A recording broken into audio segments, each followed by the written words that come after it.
Role of the current manager in your new role.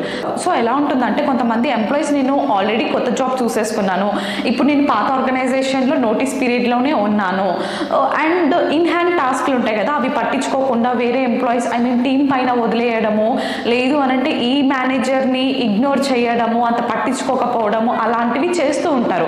ఎలా అయినా నేను షిఫ్ట్ అయిపోతున్నాను, న్యూ రోల్కి షిఫ్ట్ అయిపోతున్నాను కదా అనేసి.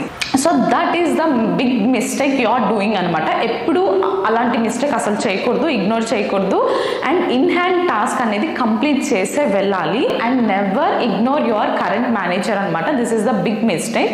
ఎందుకు అనంటే, ఈ ఫీడ్బ్యాక్ అంటే ఈ మేనేజర్ ఫీడ్బ్యాక్ అనేది కన్సిడర్ అవుతుంది, because he will reach to the new manager and he will say your feedback అనమాట. లైక్ నీ వర్క్ స్టైల్ కానీ, నీ వర్క్ అండ్ నీ పొటెన్షియల్ ఎలా ఉంది, నీ యాటిట్యూడ్ ఏంటి అనేది ఈ ఫీడ్బ్యాక్ కన్సిడర్ చేసి న్యూ మేనేజర్కి ఖచ్చితంగా చెప్తారనమాట. ఓకే, ఇతని యాటిట్యూడ్ ఇది, తిని వర్క్ స్టైల్ ఇది, ఈ వర్క్ తిని ఇలా వర్క్ చేస్తాడు అనేది, ఈ పాయింట్స్ అన్ని న్యూ మేనేజర్కి రీచ్ అవుతాయి.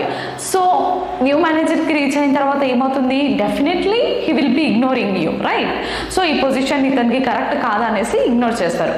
సో ఎప్పుడైనా కానీ జాబ్ ఎలా అయినా చేంజ్ అయిపోతున్నాను, నేను నోటీస్ పీరియడ్లోనే ఉన్నాను కదా అనేసి never ignore your manager. And also in hand task అనేది కంపల్సరీగా కంప్లీట్ చేయాల్సి ఉంటుంది.